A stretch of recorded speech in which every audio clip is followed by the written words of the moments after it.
ਵਾਹਿਗੁਰੂ ਸਾਹਿਬ ਜੀ। ਇੱਕ ਓੰਕਾਰ ਸਤਿਨਾਮ ਕਰਤਾ ਪੁਰਖ ਨਿਰਭਉ ਨਿਰਵੈਰ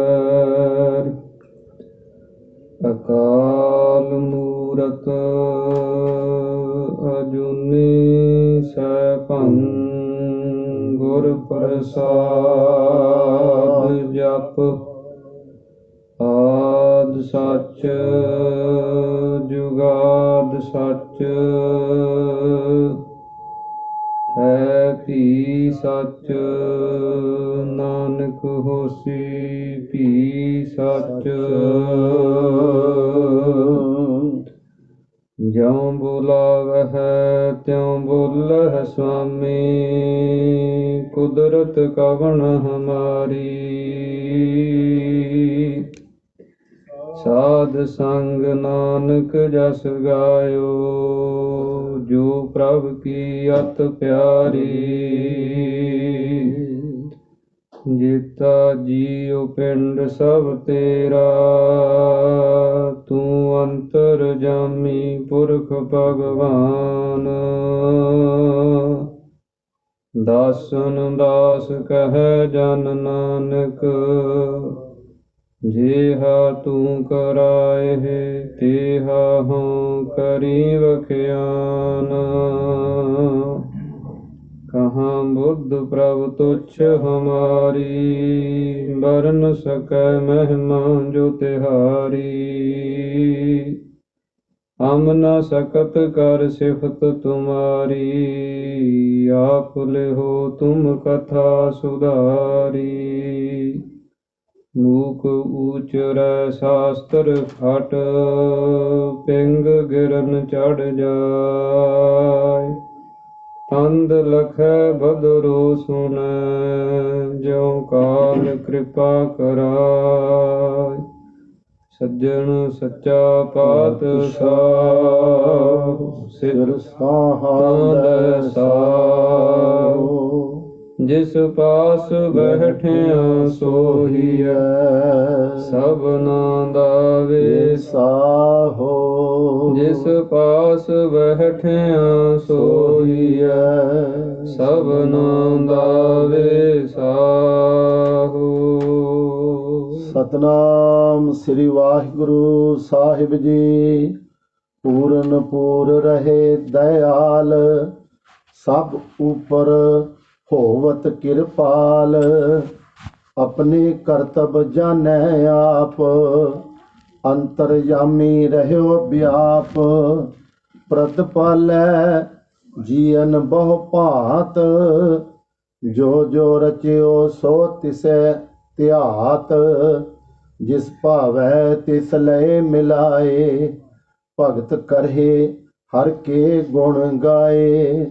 ਮਨ ਅੰਤਰ ਵਿਸ਼ਵਾਸ ਕਰ ਮਾਨਿਆ ਕਰਨਹਾਰ ਨਾਨਕ ਇਕ ਜਾਣਿਆ। ਵਾਹਿਗੁਰੂ ਜੀ ਕਾ ਖਾਲਸਾ ਵਾਹਿਗੁਰੂ ਜੀ ਕੀ ਫਤਿਹ। ਸਤਿਗੁਰਾਂ ਦੀ ਸਾਜੀ ਨਵਾਜੀ ਹੋਈ ਪਰਮ ਸਨਮਾਨ ਅਤੇ ਸਤਿਕਾਰਯੋਗ ਗੁਰੂ ਰੂਪ ਗੁਰੂ ਸਰੂਪ ਖਾਲਸਾ ਸਾਧ ਸੰਗਤ ਜੀਓ। ਅੰਤਰਜਾਮੀ ਗਰੀਬ ਨਵਾਜ ਅਕਾਲ ਪੁਰਖ ਪਰਮੇਸ਼ਰ ਵਾਹਿਗੁਰੂ ਜੀ ਦੀ ਅਤਿਅੰਤ ਕਿਰਪਾਲਤਾ ਰਹਿਮਤ ਬਖਸ਼ਿਸ਼ ਦੁਆਰਾ ਆਪਾਂ ਸਰਬੱਤਰ ਗੁਰਸਿੱਖ ਮਾਈ ਭਾਈ ਸੰਗਤ ਰੂਪ ਦੇ ਅੰਦਰ ਜੁਗ ਜੁਗ ਅਟਲ ਚਵਰ ਛਤਰ ਤਖਤ ਦੇ ਮਾਲਕ ਗੁਰਬਾਣੀ ਸਰੂਪ ਸਤਿਗੁਰੂ ਧੰਨ ਧੰਨ ਸਤਿਗੁਰੂ ਸ੍ਰੀ ਗੁਰੂ ਗ੍ਰੰਥ ਸਾਹਿਬ ਮਹਾਰਾਜ ਜਿਨ੍ਹਾਂ ਦੀ ਪਾਵਨ ਪਵਿੱਤਰ ਸੁੰਦਰ ਗੋਦ ਦੇ ਅੰਦਰ ਸੁਭਾਇਮਾਨ ਹੋ ਰਹੇ ਹਾਂ। ਸਤਿਗੁਰਾਂ ਦੀ ਬੇਅੰਤ ਕਿਰਪਾਲਤਾ ਰਹਿਮਤ ਬਖਸ਼ਿਸ਼ ਦੁਆਰਾ ਹੁਣੇ ਹੁਣੇ ਆਪ ਜੀ ਨੇ ਗੁਰਬਾਣੀ ਦੇ ਹਰ ਜਸ ਕੀਰਤਨ ਸਰਵਣ ਕੀਤੇ ਹਨ। ਸ੍ਰੀ ਚੌਪਈ ਸਾਹਿਬ ਜੀ ਦੇ ਪਾਠ ਕੀਰਤਨ ਰੂਪ ਦੇ ਵਿੱਚ ਸਰਵਣ ਕੀਤੇ ਗਏ ਹਨ। ਉਸ ਤੋਂ ਉਪਰੰਤ ਸਤਿਗੁਰਾਂ ਦੀ ਪਾਵਨ ਗੁਰਬਾਣੀ ਦੀ ਜੋ ਲੜੀਵਾਰ ਕਥਾ ਵਿਆਖਿਆ ਚੱਲ ਰਹੀ ਹੈ,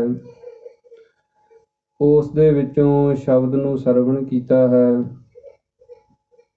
ਗੌੜੀ ਰਾਗ ਦੇ ਅੰਦਰ ਸੁਖਮਨੀ ਸਾਹਿਬ ਬਾਣੀ ਦੇ ਅੰਦਰ 22ਵੀਂ ਅਸ਼ਟਪਦੀ ਦੇ ਵਿੱਚ ਇਹ ਪਾਵਨ ਪਵਿੱਤਰ ਕਥਾ ਚੱਲ ਰਹੀ ਹੈ, ਜਿਸ ਦੇ ਇੱਕ ਸ਼ਲੋਕ ਔਰ 2 ਪਦਿਆਂ ਦੀ ਕਥਾ ਪਿੱਛੇ ਸੰਪੂਰਨ ਹੋਈ ਹੈ। ਅੱਗੇ ਤੀਸਰੇ ਪਦੇ ਦੇ ਅੰਦਰ ਧੰਨ ਸ੍ਰੀ ਗੁਰੂ ਅਰਜਨ ਦੇਵ ਮਹਾਰਾਜ ਪਾਵਨ ਪਵਿੱਤਰ ਉਪਦੇਸ਼ਾਂ ਦੀ ਬਖਸ਼ਿਸ਼ ਕਰ ਰਹੇ ਹਨ।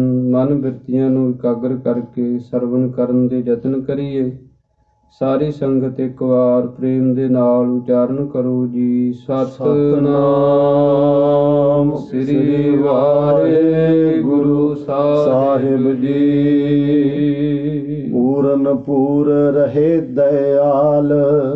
ਧੰਨ ਸ੍ਰੀ ਗੁਰੂ ਅਰਜਨ ਦੇਵ ਮਹਾਰਾਜ ਸੱਚੇ ਪਾਤਸ਼ਾਹ ਜੀ ਇਸ ਪਾਵਨ ਪਵਿੱਤਰ ਅਸ਼ਟਪਦੀ ਦੇ ਅੰਦਰ ਪਰਮੇਸ਼ਰ ਵਾਹਿਗੁਰੂ ਜੋ ਵਿਆਪਕ ਰੂਪ ਹੋ ਕੇ ਕਿਵੇਂ ਵਰਤ ਰਿਹਾ ਹੈ, ਕਣ ਕਣ ਦੇ ਵਿੱਚ, ਜਰਰੇ ਜਰਰੇ ਦੇ ਵਿੱਚ ਉਹ ਕਿਵੇਂ ਮਿਲਿਆ ਹੋਇਆ ਹੈ, ਕਿਵੇਂ ਸਾਰੀ ਰਚਨਾ ਦੇ ਵਿੱਚ ਉਹ ਜੋਤ ਰੂਪ ਹੋ ਕੇ, ਚੇਤਨ ਰੂਪ ਹੋ ਕੇ ਵਰਤਦਾ ਹੈ, ਉਸ ਦਾ ਵਰਣਨ ਕਰਦੇ ਹਨ।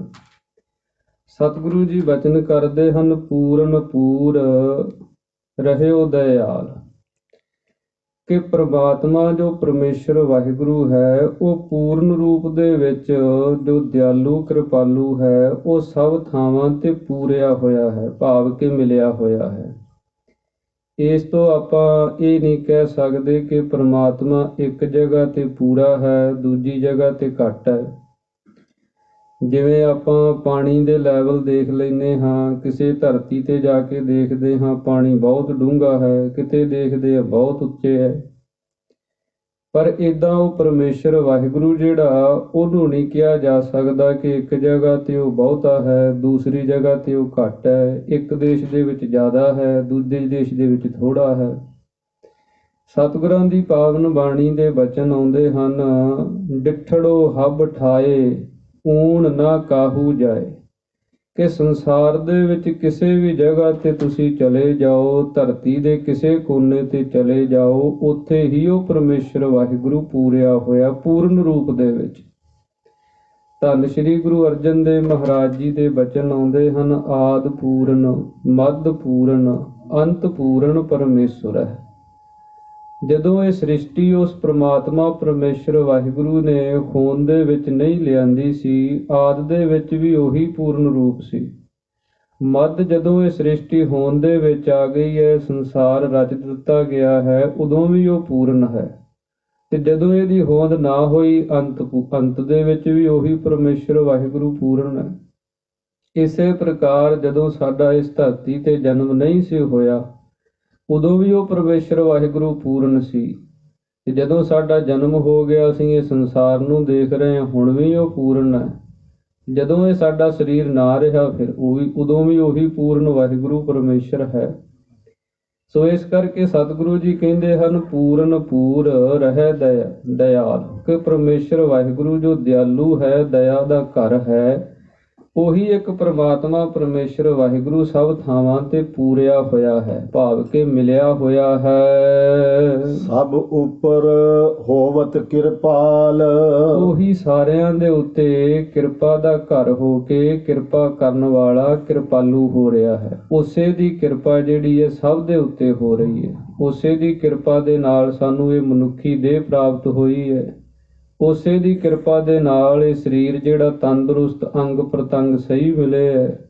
ਉਸੇ ਦੀ ਕਿਰਪਾ ਦੇ ਨਾਲ ਸਾਨੂੰ ਤਰ੍ਹਾਂ ਤਰ੍ਹਾਂ ਦੇ ਪਕਵਾਨ ਭੋਜਨ ਪਰਮੇਸ਼ਰ ਦੇ ਰਿਹਾ ਹੈ। ਉਸੇ ਦੀ ਕਿਰਪਾ ਹੈ ਕਿ ਜਿਹੜੇ ਇਹ ਸਾਨੂੰ ਸਵਾਸ ਬਖਸ਼ ਰਿਹਾ ਹੈ।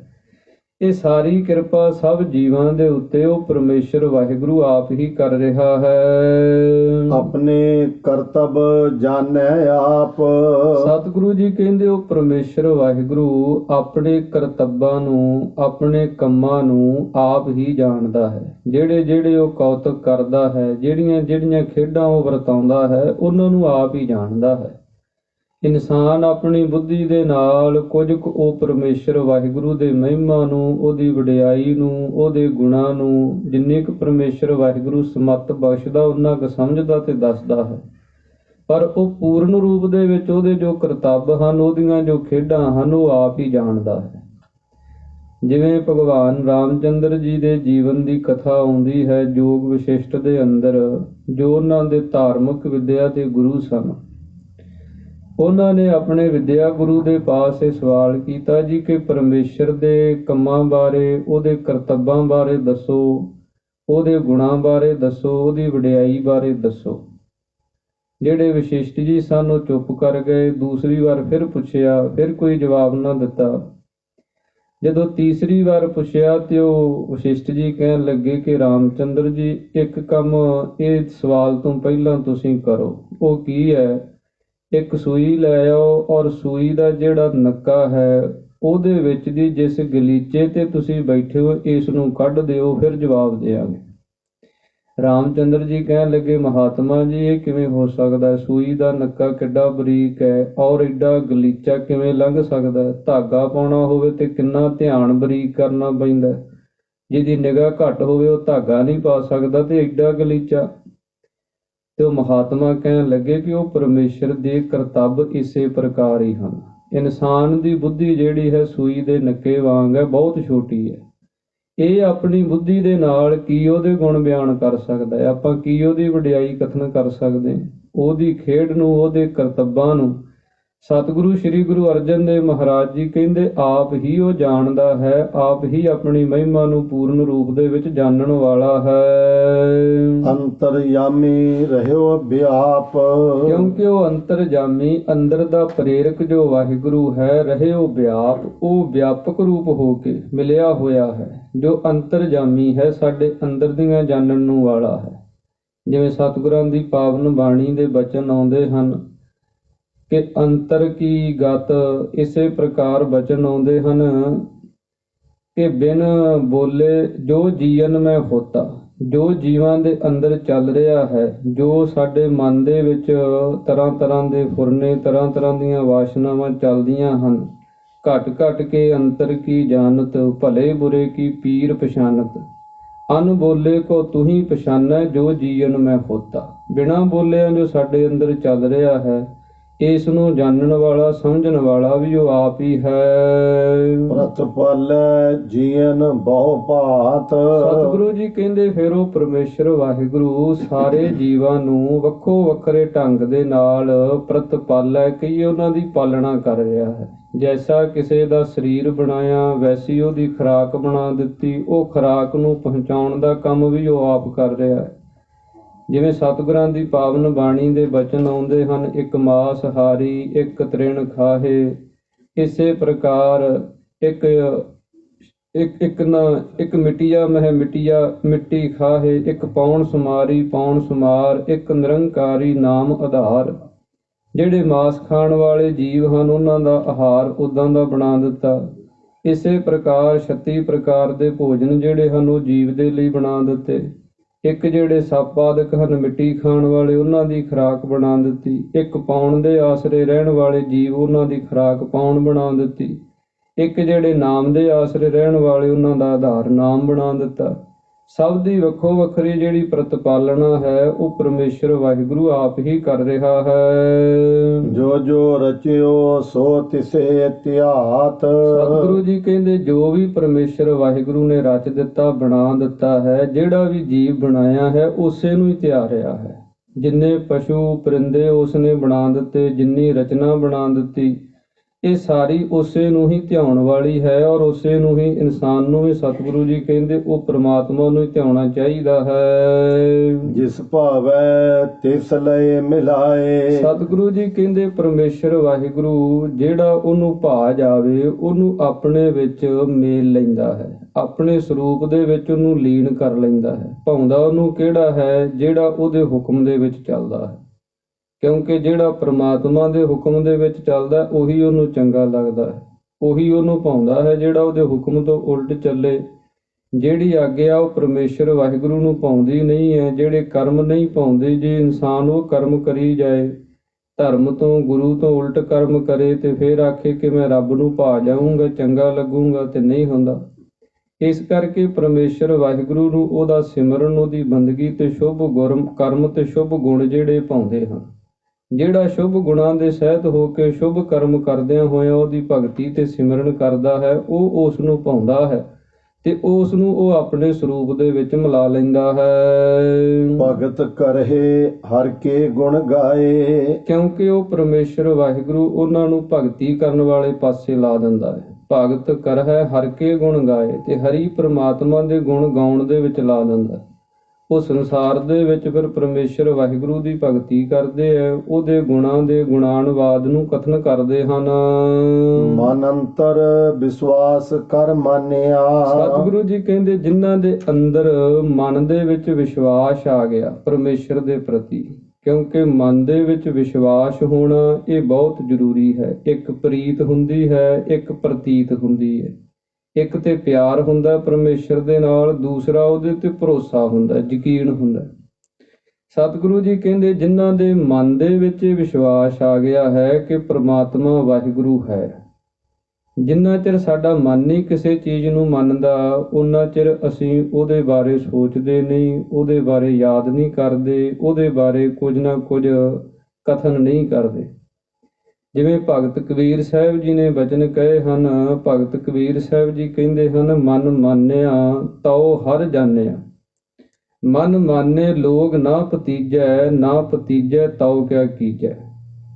ਭਗਤ ਜੀ ਕਹਿੰਦੇ ਸਾਡਾ ਮਨ ਜਿਹੜਾ ਹੁਣ ਪਰਮੇਸ਼ਰ ਦੇ ਵਿੱਚ ਪੂਰਨ ਰੂਪ ਦੇ ਵਿੱਚ ਮੰਨ ਗਿਆ ਹੈ ਕਿ ਉਹ ਪ੍ਰਮਾਤਮਾ ਹੈ। ਕਣ ਕਣ ਦੇ ਵਿੱਚ ਉਸੇ ਦੀ ਹੋਂਦ ਹੈ, ਉਸੇ ਦੀ ਸੱਤਾ ਹੈ, ਉਸੇ ਦੁਆਰਾ ਹੀ ਸਭ ਕੁਝ ਹੋ ਰਿਹਾ। ਜਦੋਂ ਮਨ ਮੰਨ ਗਿਆ ਹੈ ਫਿਰ ਲੋਗ ਨਾ ਭਤੀਜੈ, ਲੋਕ ਸਾਡੀਆਂ ਗੱਲਾਂ ਨੂੰ ਨਹੀਂ ਮੰਨਦੇ। ਲੋਕ ਕਹਿੰਦੇ ਆ ਕਿ ਭਗਤ ਆਪਣੇ ਹੀ ਰਾਗ ਜਿਹੜੇ ਉਹ ਲਾਪਦਾ ਰਹਿੰਦਾ, ਤੇ ਭਗਤ ਜੀ ਕਹਿੰਦੇ ਨਾ ਮੰਨੈ ਤਉ ਕਿਆ ਕੀਜੈ। ਜੇ ਲੋਕ ਨਹੀਂ ਮੰਨਦੇ ਤੇ ਫਿਰ ਕੀ ਹੋ ਗਿਆ। ਪਰ ਉਹ ਪਰਮੇਸ਼ਰ ਵਾਹਿਗੁਰੂ ਦੇ ਵਿੱਚ ਸਾਡਾ ਮਨ ਤੇ ਮੰਨ ਗਿਆ ਹੈ, ਕਿਉਂਕਿ ਮਨ ਜਿੰਨਾ ਚਿਰ ਉਹਦੀ ਹੋਂਦ ਨੂੰ ਨਹੀਂ ਮੰਨਦਾ ਉਹਨਾਂ ਚਿਰ ਫਿਰ ਅਸੀਂ ਉਹਦੇ ਨਾਲ ਪ੍ਰੇਮ ਨਹੀਂ ਪਾਉਂਦੇ। ਜਿਵੇਂ ਸੰਸਾਰ ਦੇ ਵਿੱਚ ਜਿਹੜੀਆਂ ਚੀਜ਼ਾਂ ਨੂੰ ਸਾਡਾ ਮਨ ਮੰਨਦਾ ਹੋਵੇ ਉਹ ਅਸੀਂ ਇਕੱਠੀਆਂ ਕਰਦੇ ਹਾਂ। ਜੇ ਮਨ ਮੰਨਦਾ ਹੈ ਫਿਰ ਹੀ ਕੋਈ ਚੀਜ਼ ਛਕਦੇ ਹਾਂ, ਜੇ ਮਨ ਮੰਨਦਾ ਫਿਰ ਹੀ ਕੋਈ ਚੀਜ਼ ਪਾਉਣੇ ਆ, ਜੇ ਮਨ ਕਿਸੇ ਜਗ੍ਹਾ ਤੇ ਮੰਨਦਾ ਫਿਰ ਹੀ ਜਾਂਦੇ ਹਾਂ, ਜੇ ਮਨ ਕਿਸੇ ਰਿਸ਼ਤੇ ਨੂੰ ਮੰਨਦਾ ਹੈ ਫਿਰ ਹੀ ਉੱਥੇ ਪ੍ਰੇਮ ਹੈ। ਸੋ ਇਸ ਪ੍ਰਕਾਰ ਸਾਧ ਸੰਗਤ ਜੀ ਜਦੋਂ ਮਨ ਦੇ ਵਿੱਚ ਵਿਸ਼ਵਾਸ ਆ ਜਾਏ, ਸਤਿਗੁਰੂ ਜੀ ਕਹਿੰਦੇ ਹਨ ਜਿਨ੍ਹਾਂ ਦੇ ਮਨ ਦੇ ਵਿੱਚ ਅੰਦਰ ਵਿਸ਼ਵਾਸ ਆ ਗਿਆ, ਭਰੋਸਾ ਆ ਗਿਆ, ਕਰਨ ਹਾਰ ਨਾਨਕ ਇੱਕ ਜਾਣਿਆ। ਉਹਨਾਂ ਨੇ ਹੀ ਫਿਰ ਸਭ ਕੁਝ ਕਰਨ ਕਰਾਉਣ ਵਾਲਾ ਇੱਕ ਪਰਮੇਸ਼ਰ ਵਾਹਿਗੁਰੂ ਨੂੰ ਜਾਣਿਆ ਹੈ। ਉਹ ਫਿਰ ਹੰਗਤਾ ਨਹੀਂ ਕਰਦੇ ਕਰਮ ਕਰਕੇ ਕਿ ਮੈਂ ਕੀਤਾ ਹੈ। ਉਹ ਕੋਈ ਵੀ ਸਾਧਨ ਕਰਕੇ ਇਹ ਨਹੀਂ ਕਹਿੰਦੇ ਕਿ ਮੈਂ ਇਹ ਸਾਧਨ ਕੀਤਾ ਹੈ, ਮੈਂ ਇਹ ਸ਼ੁਭ ਗੁਣ ਧਾਰਨ ਕੀਤੇ ਹਨ, ਮੈਂ ਬਾਣੀ ਪੜ੍ਹੀ ਹੈ, ਮੈਂ ਸਿਮਰਨ ਕੀਤਾ ਹੈ, ਮੈਂ ਸੇਵਾ ਕੀਤੀ ਹੈ, ਮੈਂ ਦਾਨ ਕੀਤਾ ਹੈ, ਮੈਂ ਪੁੰਨ ਕੀਤਾ ਹੈ। ਫਿਰ ਉਹ ਏਦਾਂ ਹੰਗਤਾ ਨਹੀਂ ਕਰਦੇ।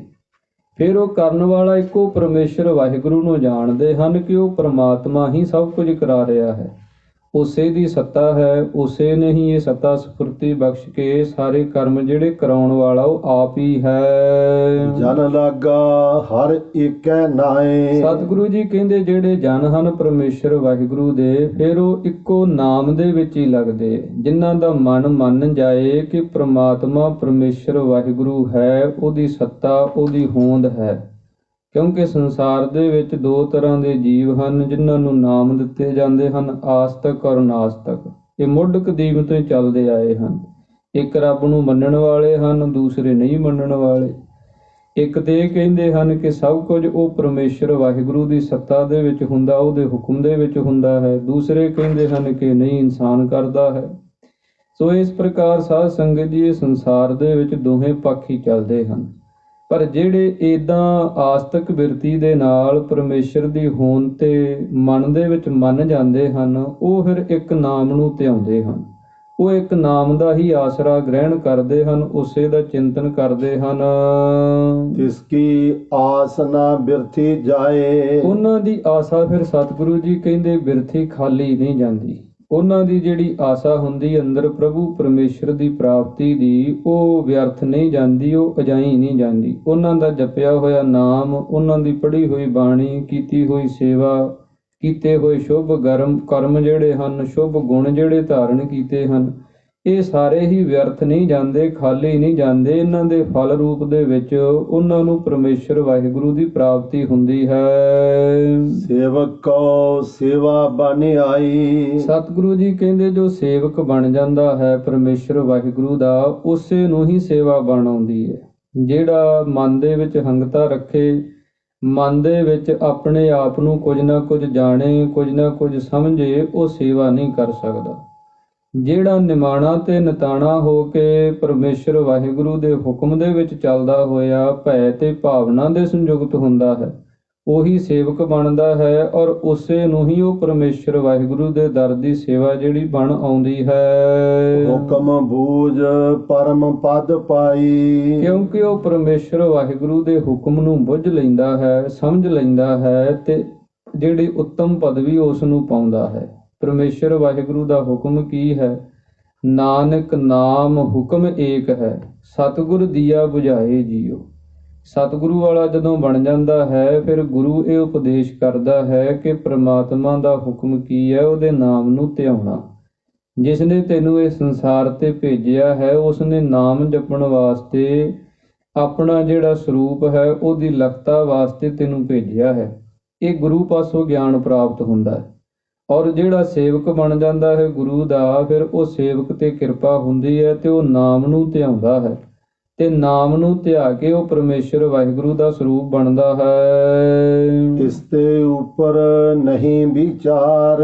ਸਤਿਗੁਰੂ ਜੀ ਕਹਿੰਦੇ ਸੰਸਾਰ ਦੇ ਵਿੱਚ ਚਾਹੇ ਤੁਸੀਂ ਜਿੰਨੀਆਂ ਮਰਜ਼ੀ ਵਿਚਾਰਾਂ ਕਰ ਲਓ, ਵੇਦ ਪੜ੍ਹ ਲਓ, ਸ਼ਾਸਤਰ ਪੜ੍ਹ ਲਓ, ਨਿਆਏ ਪੜ੍ਹ ਲਓ, ਯੋਗ ਪੜ੍ਹ ਲਓ, ਇਸੇ ਪ੍ਰਕਾਰ ਜਿਹੜੀ ਕੁਰਾਨ ਅਜ਼ੀਲ ਮੰਨੀ ਉਹ ਪੜ੍ਹ ਲਓ, ਬਾਈਬਲ ਪੜ੍ਹ ਲਓ, ਜਿੰਨੇ ਧਾਰਮਿਕ ਗ੍ਰੰਥ ਹਨ, ਰਿਸ਼ੀਆਂ ਮੁਨੀਆਂ ਦੇ ਕਥਨ ਕੀਤੇ ਹੋਏ ਜਾਂ ਧਾਰਮਿਕ ਵਿਦਵਾਨਾਂ ਦੇ ਕਹੇ ਹੋਏ, ਜੋ ਵੀ ਕੁਝ ਪੜ੍ਹਿਆ ਜਾਂਦਾ ਹੈ, ਜਿੰਨੀਆਂ ਵੀ ਵਿਚਾਰਾਂ ਹਨ, ਜਿੰਨੀਆਂ ਵੀ ਸਿਆਣਪਾਂ ਹਨ, ਇਹਨਾਂ ਨੂੰ ਜੇ ਕੋਈ ਜੀਵ ਪੜ੍ਹ ਲਵੇ, ਇਕੱਠੀਆਂ ਕਰ ਲਵੇ, ਜਾਂ ਕੈ ਮਨ ਬਸਿਆ ਨਿਰੰਕਾਰ। ਤੇ ਸਤਿਗੁਰੂ ਜੀ ਕਹਿੰਦੇ ਸਭ ਤੋਂ ਉੱਤਮ ਵਿਚਾਰ ਤੇ ਇਹੀ ਹੈ ਕਿ ਜਾ ਕੇ ਮਨ ਬਸਿਆ ਨਿਰੰਕਾਰ। ਜਿਹਦੇ ਮਨ ਦੇ ਵਿੱਚ ਉਹ ਨਿਰੰਕਾਰ ਵਾਹਿਗੁਰੂ ਪਰਮੇਸ਼ਰ ਵਸ ਗਿਆ, ਬਸ ਇਦੋਂ ਅੱਗੇ ਕੋਈ ਵਿਚਾਰ ਹੈ ਹੀ ਨਹੀਂ।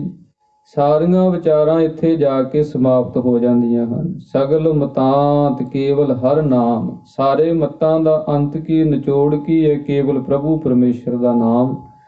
ਔਰ ਸਤਿਗੁਰੂ ਜੀ ਕਹਿੰਦੇ ਹਨ ਕਿ ਇਸ ਤੇ ਉੱਪਰ ਨਹੀਂ ਵਿਚਾਰ, ਜਾ ਕੇ ਮਨ ਵਸਿਆ ਨਿਰੰਕਾਰ। ਜਿਹਦੇ ਮਨ ਦੇ ਵਿੱਚ ਨਿਰੰਕਾਰ ਵਾਹਿਗੁਰੂ ਪਰਮੇਸ਼ਰ ਵਸ ਗਿਆ, ਇਦੋਂ ਅੱਗੇ ਫਿਰ ਉਹ ਕੀ ਵਿਚਾਰ ਰਹਿ ਜਾਂਦੀ ਹੈ? ਸਾਰੀਆਂ ਵਿਚਾਰਾਂ ਇੱਥੇ ਆ ਕੇ ਸਮਾਪਤ ਹੋ ਜਾਂਦੀਆਂ ਹਨ। ਬੰਧਨ ਤੋਰ ਭਏ ਨਿਰਵੈਰ। ਸਤਿਗੁਰੂ ਜੀ ਕਹਿੰਦੇ ਉਹਨਾਂ ਦੇ ਬੰਧਨ ਜਿਹੜੇ ਹਨ ਉਹ ਟੁੱਟ ਜਾਂਦੇ ਹਨ। ਭਏ ਨਿਰਵੈਰ, ਉਹ ਵੈਰ ਤੋਂ ਰਹਿਤ ਹੋ ਜਾਂਦੇ ਹਨ। ਜੇ ਸੰਸਾਰ ਦੇ ਅੰਦਰ ਜੀਵ ਇੱਕ ਦੂਜੇ ਨਾਲ ਵੈਰ ਕਰਦਾ ਹੈ, ਪਰ ਜਿਹੜਾ ਕੋਈ ਸੇਵਕ ਬਣ ਜਾਂਦਾ ਹੈ, ਪ੍ਰਭੂ ਪਰਮੇਸ਼ਰ ਦਾ ਭਗਤ ਬਣ ਜਾਂਦਾ, ਉਹ ਕਿਸੇ ਨਾਲ ਵੈਰ ਨਹੀਂ ਕਰਦਾ, ਉਹ ਨਿਰਵੈਰ ਹੋ ਜਾਂਦਾ।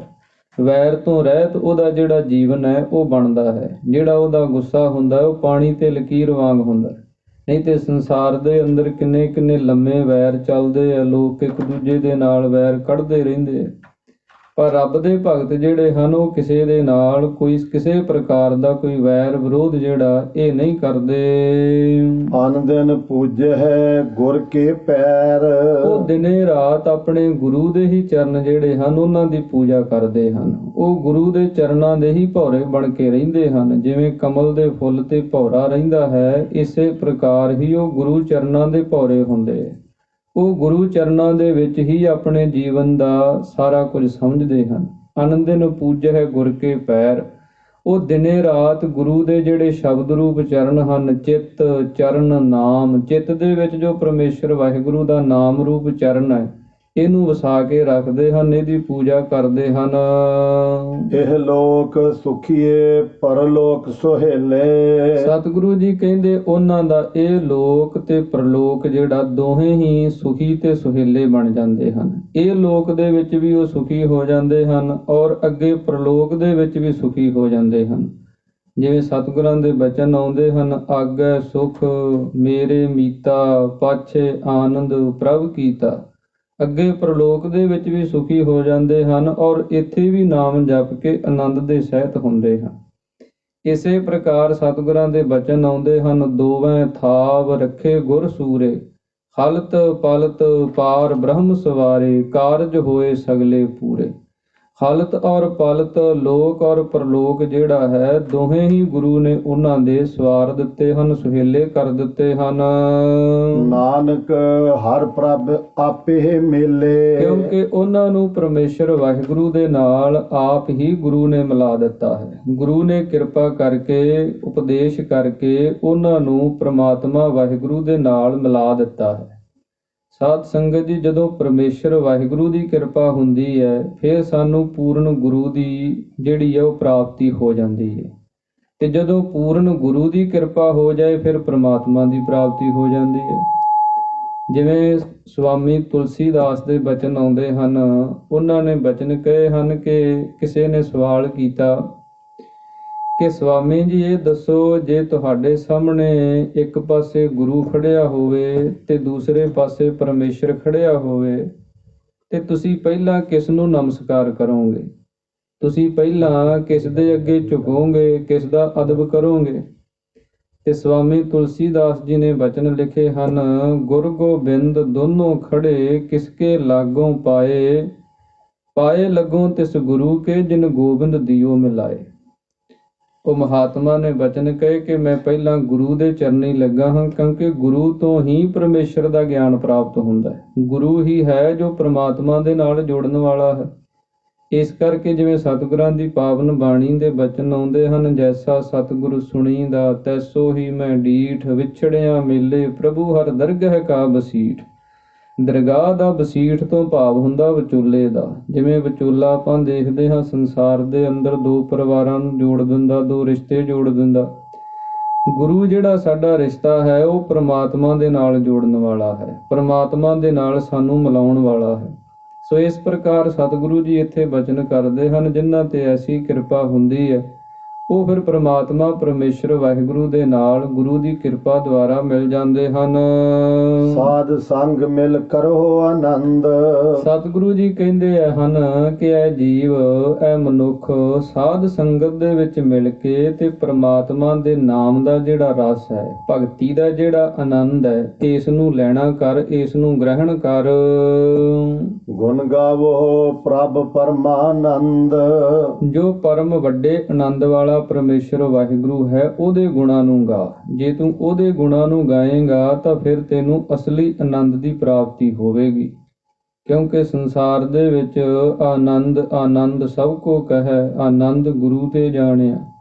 ਆਨੰਦ ਸੰਸਾਰ ਦੇ ਵਿੱਚ ਬੜੇ ਪ੍ਰਕਾਰ ਦਾ ਮੰਨਿਆ ਹੈ। ਧਾਰਮਿਕ ਵਿਦਵਾਨਾਂ ਨੇ 3 ਪ੍ਰਕਾਰ ਦਾ ਦੱਸਿਆ ਹੈ। ਇੱਕ ਦਾ ਨਾਮ ਵਿਸ਼ੇ ਆਨੰਦ ਹੈ, ਇੱਕ ਦਾ ਨਾਮ ਇਸੇ ਪ੍ਰਕਾਰ ਭਜਨ ਆਨੰਦ ਹੈ, ਇੱਕ ਦਾ ਨਾਮ ਬ੍ਰਹਮ ਆਨੰਦ ਹੈ।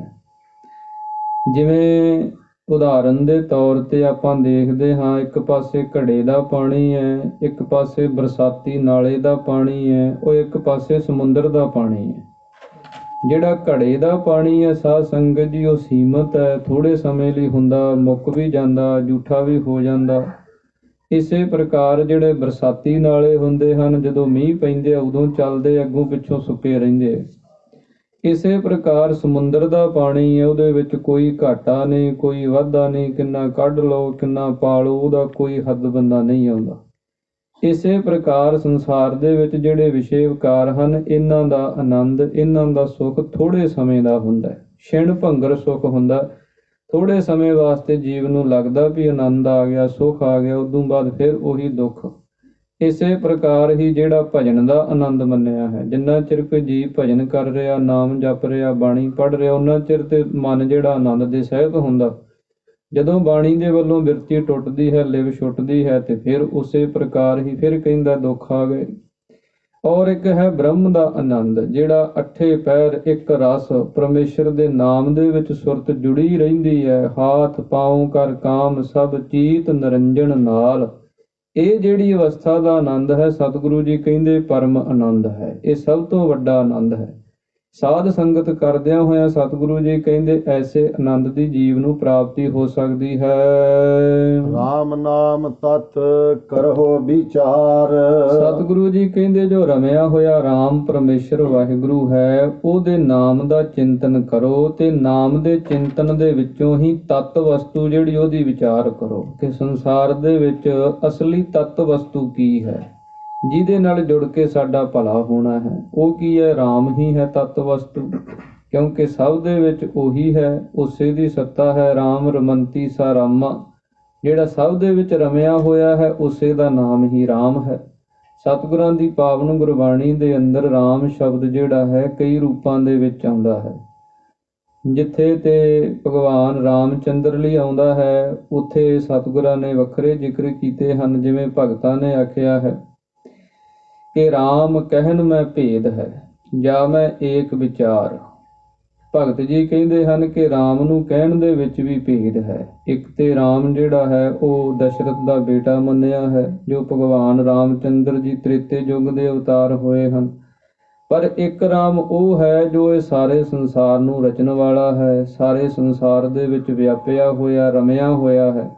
ਉਸ RAM ਦੇ ਨਾਮ ਦਾ ਚਿੰਤਨ ਕਰਕੇ ਜੋ ਅਸਲੀ ਤਤ ਵਸਤੂ ਹੈ ਉਸ ਦੇ ਨਾਲ ਜੁੜਨਾ ਕਰ। ਦੁਰਲਭ ਦੇਹ ਕਾ ਕਰਹੁ ਉਧਾਰ।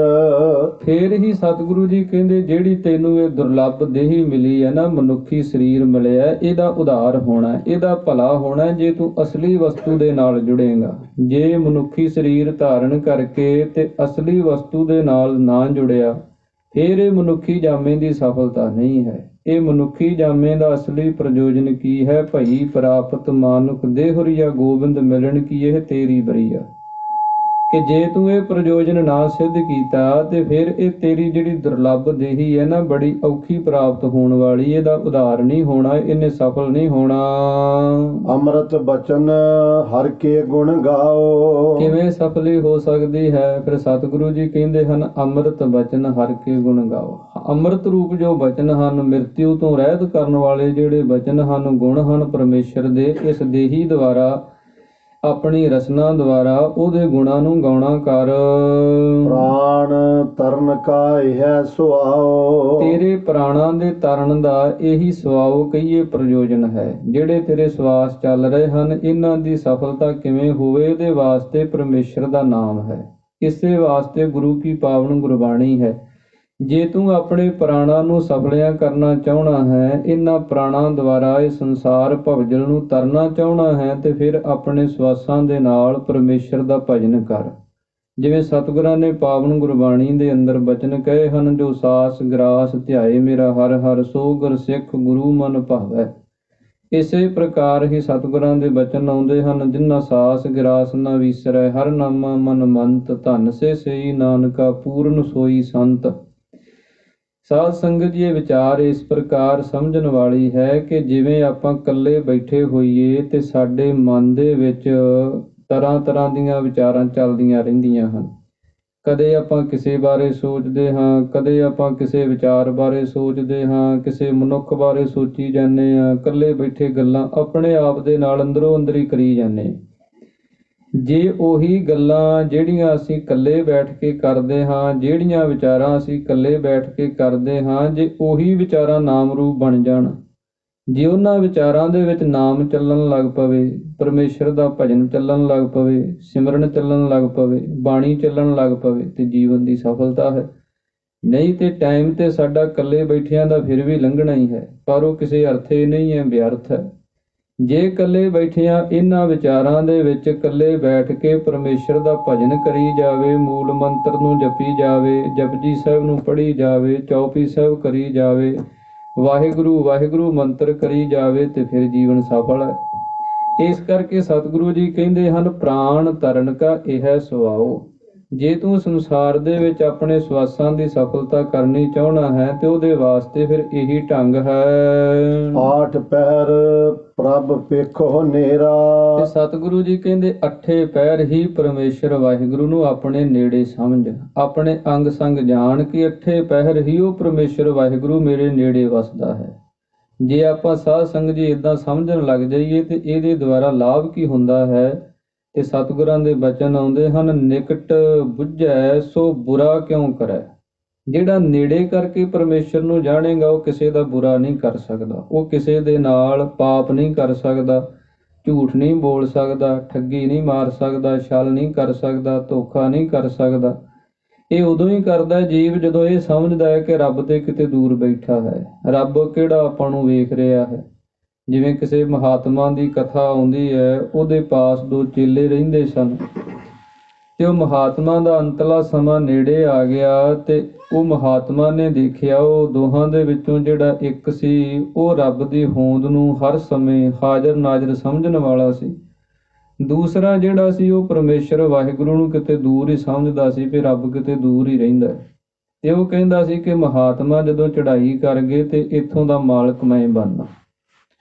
ਔਰ ਜਿਹੜੇ ਮਹਾਤਮਾ ਸਨ ਉਹ ਸਿਆਣੇ ਸਨ, ਉਹ ਕਹਿੰਦੇ ਵੀ ਤੁਹਾਡੀ ਪਰਖ ਕਰਦੇ ਆ ਦੋਹਾਂ ਦੀ, ਜਿਹੜਾ ਪਰਖ ਦੇ ਵਿੱਚੋਂ ਪੂਰਾ ਹੋ ਗਿਆ ਉਸੇ ਨੂੰ ਹੀ ਮਾਲਕ ਬਣਾ ਦਿਆਂਗੇ। ਉਹ ਮਹਾਤਮਾ ਨੇ ਕੀ ਕੀਤਾ, ਦੋ ਕਬੂਤਰ ਦੇ ਦਿੱਤੇ ਦੋਹਾਂ ਨੂੰ ਇੱਕ ਇੱਕ। ਕਹਿੰਦੇ ਵੀ ਇਹਨੂੰ ਉੱਥੇ ਜਾ ਕੇ ਮਾਰ ਕੇ ਲੈ ਕੇ ਆਓ ਜਿੱਥੇ ਕੋਈ ਨਾ ਦੇਖਦਾ ਹੋਵੇ। ਉਹ ਜਿਹੜਾ ਚਲਾਕ ਸੀਗਾ, ਜਿਹੜਾ ਰੱਬ ਦੀ ਹੋਂਦ ਨੂੰ ਨਹੀਂ ਸੀ ਮੰਨਣ ਵਾਲਾ, ਉਹ ਡੇਰੇ ਤੋਂ ਬਾਹਰ ਗਿਆ, ਪਿੱਛੇ ਜਾ ਕੇ ਇੱਧਰ ਉੱਧਰ ਵੇਖਿਆ, ਕੋਈ ਨਹੀਂ ਵੇਖਦਾ। ਉਸੇ ਸਮੇਂ ਉਹਦੀ ਧੌਣ ਮਰੋੜੀ ਤੇ ਲਿਆ ਕੇ ਰੱਖ ਦਿੱਤਾ ਜੀ, ਕਿਸੇ ਨੇ ਨਹੀਂ ਦੇਖਿਆ। ਕਹਿੰਦੇ ਬੈਠ ਜਾ। ਜਿਹੜਾ ਦੂਸਰਾ ਸੀ ਉਹ ਗਿਆ, ਪਿੰਡ ਤੋਂ ਬਾਹਰ ਚਲਿਆ ਗਿਆ, ਦੂਰ ਜੰਗਲ ਖੇਤਾਂ ਦੇ ਵਿੱਚ ਚਲਿਆ ਗਿਆ। ਜਦੋਂ ਉਹਨੇ ਦੇਖਿਆ ਵੀ ਇੱਥੇ ਕੋਈ ਨਹੀਂ ਦੇਖਦਾ ਤੇ ਜਦੋਂ ਉਹ ਮਾਰਨ ਲੱਗਿਆ ਤੇ ਉਹਦੇ ਮਨ ਦੇ ਵਿੱਚ ਖਿਆਲ ਆਇਆ ਵੀ ਕਬੂਤਰ ਤੇ ਮੈਨੂੰ ਵੇਖ ਰਿਹਾ ਕਿਉਂਕਿ ਮੈਂ ਇਹਨੂੰ ਮਾਰਨਾ ਹੈ। ਉਹਨੇ ਕਬੂਤਰ ਦੀਆਂ ਅੱਖਾਂ ਤੇ ਪੱਟੀ ਬੰਨ੍ਹ ਦਿੱਤੀ ਵੀ ਇਹ ਨਾ ਦੇਖੇ। ਜਦੋਂ ਫਿਰ ਮਾਰਨ ਲੱਗਿਆ ਫਿਰ ਅੰਦਰ ਖਿਆਲ ਆਇਆ ਵੀ ਤੂੰ ਤੇ ਇਹਨੂੰ ਵੇਖ ਰਿਹਾ, ਫਿਰ ਆਪਣੀਆਂ ਅੱਖਾਂ ਤੇ ਪੱਟੀ ਬੰਨ੍ਹ ਲਈ। ਜਦੋਂ ਫਿਰ ਮਾਰਨ ਲੱਗਿਆ ਫਿਰ ਖਿਆਲ ਆਇਆ ਕਿ ਉਹ ਮਹਾਤਮਾ ਕਹਿੰਦੇ ਸੀ ਕਿ ਕੋਈ ਨਾ ਦੇਖਦਾ, ਰੱਬ ਤੇ ਦੇਖ ਰਿਹਾ। ਜਿਹੜਾ ਪਰਮੇਸ਼ਰ ਵਾਹਿਗੁਰੂ ਦੇ ਭੈ ਦੇ ਵਿੱਚ ਰਹਿੰਦਾ ਹੈ ਉਹ ਹਰ ਸਮੇਂ ਅੰਗ ਸੰਗ ਸਮਝਦਾ ਹੈ, ਉਹ ਉਸੇ ਪ੍ਰਕਾਰ ਹੀ ਜਿਉਂਦਾ ਵਾਪਸ ਲੈ ਆਇਆ। ਕਹਿਣ ਲੱਗਿਆ ਮਹਾਤਮਾ ਜੀ, ਗੱਦੀ ਦਾ ਦਾਅਵੇਦਾਰ ਬਣਾਉਣਾ, ਜੇ ਨਹੀਂ ਬਣਾਉਣਾ ਤੁਹਾਡੀ ਮਰਜ਼ੀ ਹੈ, ਪਰ ਇਸ ਨੂੰ ਮੈਂ ਮਾਰ ਨਹੀਂ ਸਕਦਾ। ਕਹਿੰਦੇ ਕੀ ਗੱਲ ਹੈ, ਇਹਨੇ ਤੇ 10 ਮਿੰਟ ਲਾਏ ਆ, ਲੈ ਵੀ ਆਇਆ। ਕਹਿੰਦੇ ਮਹਾਤਮਾ ਜੀ ਮੈਂ ਜਿੱਥੇ ਵੀ ਗਿਆ ਪਰ ਰੱਬ ਉੱਥੇ ਹੀ ਦੇਖ ਰਿਹਾ ਸੀ ਵੀ ਜੇ ਇਹਨੂੰ ਮੈਂ ਮਾਰਿਆ ਤੇ ਰੱਬ ਦੇਖਦਾ। ਮਹਾਤਮਾ ਕਹਿਣ ਲੱਗੇ ਤੂੰ ਪਰਮੇਸ਼ਰ ਦੀ ਹੋਂਦ ਨੂੰ ਸਮਝਦਾ ਹੈ ਕਿ ਉਹ ਪਰਮਾਤਮਾ ਸਭ ਕੁਝ ਵੇਖਣ ਵਾਲਾ ਹੈ। ਇਸ ਪ੍ਰਕਾਰ ਸਤਿਗੁਰੂ ਜੀ ਕਹਿੰਦੇ ਹਨ, 8 ਪਹਿਰ ਨਿਕਟ ਕਰ ਜਾਣੈ। ਸਾਧੂ ਦੇ ਲੱਛਣ ਕੀ ਹਨ, ਸਾਧੂ ਦੀ ਪੜ੍ਹਾਈ ਕੀ ਹੈ, ਸਾਧੂ ਦੀ ਇੰਨੀ ਸੋਭਾ ਕਿਉਂ ਹੁੰਦੀ ਹੈ, ਸੰਤ ਦੀ ਇੰਨੀ ਵਡਿਆਈ ਕਿਉਂ ਹੁੰਦੀ ਹੈ, ਕਿਉਂਕਿ ਉਹਦੇ ਵਿੱਚ ਗੁਣ ਹੁੰਦੇ ਹਨ ਜਿਹੜੇ ਸਤਿਗੁਰਾਂ ਨੇ ਪਾਵਨ ਬਾਣੀ ਦੇ ਵਿੱਚ ਦੱਸੇ ਹਨ। 8 ਪਹਿਰ ਨਿਕਟ ਕਰ ਜਾਣੈ, ਪ੍ਰਭ ਕਾ ਕੀਆ ਮੀਠਾ ਮਾਨੈ। ਏਕ ਨਾਮ ਸੰਤਨ ਆਧਾਰ, ਹੋਏ ਰਹਿ ਸਭ ਕੀ ਪਗਸ਼ਾਰ। ਸੰਤ ਰਹਿਤ ਸੁਨੋ ਮੇਰੇ ਭਾਈ, ਉਹ ਕੀ ਮਹਿਮਾ ਕਥਨ ਨਾ ਜਾਈ। ਇਸ ਕਰਕੇ ਸਤਿਗੁਰੂ ਜੀ ਇੱਥੇ ਬਚਨ ਕਰਦੇ ਹਨ ਕਿ 8 ਪਹਿਰ ਪ੍ਰਭ ਪੇਖੋ ਨੇਰਾ। 8 ਪਹਿਰ ਹੀ ਪਰਮੇਸ਼ਰ ਵਾਹਿਗੁਰੂ ਨੂੰ ਆਪਣੇ ਨੇੜੇ ਅੰਗ ਸੰਗ ਦੁਕਾਲੰ ਪ੍ਰਨਾਸੀ ਦਇਆਲੰ ਸਰੂਪੇ ਸਦਾ ਅੰਗ ਸੰਗੇ ਅਭੰਗੰ ਵਿਭੂਤੇ। ਏਦਾਂ ਜਾਣਨਾ ਕਰੋ ਮਿਟੇ ਅਗਿਆਨ ਬਿਨਸੈ ਅੰਧੇਰਾ। ਇਹਦਾ ਲਾਭ ਕੀ ਹੋਏਗਾ, ਤੁਹਾਡੇ ਅੰਦਰੋਂ ਅਗਿਆਨ ਮਿਟ ਜਾਏਗਾ। ਜਿਹੜੇ ਹਨੇਰੇ ਦੇ ਵਿੱਚ ਆਪਾਂ ਠੇਡੇ ਖਾ ਰਹੇ ਆ ਇਹ ਦੂਰ ਹੋ ਜਾਏਗਾ, ਅੰਦਰ ਗਿਆਨ ਦਾ ਪ੍ਰਕਾਸ਼ ਹੋ ਜਾਏਗਾ। ਕਿਉਂਕਿ ਹਨੇਰੇ ਦੇ ਵਿੱਚ ਜੀਵ ਰੱਬ ਨੂੰ ਜਦੋਂ ਨਹੀਂ ਅੰਗ ਸੰਗ ਸਮਝਦਾ ਫੇਰ ਹੀ ਮਾੜੇ ਕਰਮ ਕਰਦਾ ਹੈ, ਫੇਰ ਹੀ ਮਾੜੇ ਪਾਸੇ ਜਾਂਦਾ ਹੈ। ਸਤਿਗੁਰੂ ਜੀ ਕਹਿੰਦੇ ਜੇ ਤੂੰ ਪਰਮੇਸ਼ਰ ਦੇ ਹੋਂਦ ਨੂੰ ਸਮਝਣ ਲੱਗ ਪਵੇਂ ਕਿ ਉਹ ਮੇਰੇ ਅੰਗ ਸੰਗ ਹੈ, ਸਭ ਕੁਝ ਵੇਖ ਰਿਹਾ ਹੈ, ਤੇ ਫਿਰ ਤੇਰਾ ਅਗਿਆਨ ਤੇ ਜਿਹੜਾ ਇਹ ਹਨੇਰਾ ਹੈ ਇਹ ਦੋਹੇ ਹੀ ਮਿਟ ਸਕਦੇ ਹਨ। ਸੁਨ ਉਪਦੇਸ਼ ਹਿਰਦੈ ਵਸਾਵੋ। ਇਸ ਕਰਕੇ ਗੁਰੂ ਦੇ ਉਪਦੇਸ਼ ਨੂੰ ਸੁਣ ਕੇ ਆਪਣੇ ਹਿਰਦੇ ਦੇ ਵਿੱਚ ਵਸਾ, ਆਪਣੇ ਹਿਰਦੇ ਦੇ ਵਿੱਚ ਉਸ ਨੂੰ ਧਾਰਨ ਕਰ। ਇਹ ਨਹੀਂ ਕਿ ਸੁਣ ਕੇ ਤੇ ਛੱਡ ਦਿੱਤਾ, ਉਹਨੂੰ ਸੁਣ ਕੇ ਉਹਦੇ ਤੇ ਅਮਲ ਕਰ, ਉਹਦੇ ਤੇ ਚੱਲਣ ਦੀ ਕੋਸ਼ਿਸ਼ ਕਰ। ਮਨ ਇੱਛੇ ਨਾਨਕ ਫਲ ਪਾਵੋ। ਫਿਰ ਸਤਿਗੁਰੂ ਜੀ ਕਹਿੰਦੇ ਮਨ ਇੱਛਤ ਜਿਹੜੇ ਫਲ ਹਨ ਉਹਨਾਂ ਦੀ ਤੈਨੂੰ ਪ੍ਰਾਪਤੀ ਹੋ ਸਕਦੀ ਹੈ। ਜੋ ਤੂੰ ਮਨ ਦੇ ਵਿੱਚ ਚਾਹੁੰਦਾ ਹੈ, ਮਨ ਦੇ ਵਿੱਚ ਤੇਰੇ ਜੋ ਜੋ ਚਿਤਵਣੀਆਂ ਹਨ ਉਹਨਾਂ ਦੀ ਤੈਨੂੰ ਪ੍ਰਾਪਤੀ ਹੋਏਗੀ ਜੇ ਤੂੰ ਪਰਮੇਸ਼ਰ ਨੂੰ ਅੰਗ ਸੰਗ ਸਮਝੇਗਾ। ਫੇਰ ਹੀ ਤੇਰੇ ਅੰਦਰੋਂ ਅਗਿਆਨ ਦਾ ਹਨੇਰਾ ਜਿਹੜਾ ਉਹ ਦੂਰ ਹੋਏਗਾ, ਗਿਆਨ ਦਾ ਪ੍ਰਕਾਸ਼ ਹੋਏਗਾ। ਸੋ ਇਸ ਪ੍ਰਕਾਰ ਧੰਨ ਸ੍ਰੀ ਗੁਰੂ ਅਰਜਨ ਦੇਵ ਮਹਾਰਾਜ ਜੀ ਨੇ ਇਹ ਪਾਵਨ ਪਵਿੱਤਰ ਉਪਦੇਸ਼ਾਂ ਦੀ ਬਖਸ਼ਿਸ਼ ਕੀਤੀ ਹੈ, ਜਿਨ੍ਹਾਂ ਨੂੰ ਆਪਾਂ ਗੁਰੂ ਕਿਰਪਾ ਦੁਆਰਾ ਰਲ ਮਿਲ ਕੇ ਸਤਿਗੁਰਾਂ ਨੇ ਕਿਰਪਾ ਦੁਆਰਾ ਸਾਂਝਾ ਕੀਤਾ ਹੈ। ਸੋ ਇਹ ਪਾਵਨ ਪਵਿੱਤਰ ਵਿਚਾਰਾਂ ਆਪਣੇ ਸਾਰਿਆਂ ਦੇ ਹੀ ਪੜ੍ਹਨ ਸੁਣਨ ਵਾਲਿਆਂ ਦੇ ਹਿਰਦਿਆਂ 'ਚ ਵਸਣ, ਜਿਸ ਕਰਕੇ ਆਪਾਂ ਲੋਕ ਸੁਖੀਏ ਪਰਲੋਕ ਸੁਹੇਲੇ ਹੋ ਸਕੀਏ। ਸੋ ਇੱਥੇ ਹੀ ਅਖੀਰਲੀਆਂ ਪੰਕਤੀਆਂ ਪੜ੍ਹ ਕੇ ਸਮਾਪਤੀ ਹੈ ਜੀ। ਭੁੱਲ ਚੁੱਕ ਦੀ ਮਾਫੀ। ਸੁਣ ਉਪਦੇਸ਼ ਹਿਰਦੇ ਵਸਾਵੋ, ਇੱਛੇ ਨਾਨਕ ਫਲ ਪਾਵੋ। ਵਾਹਿਗੁਰੂ ਜੀ ਕਾ ਖਾਲਸਾ, ਵਾਹਿਗੁਰੂ ਜੀ ਕੀ ਫਤਿਹ।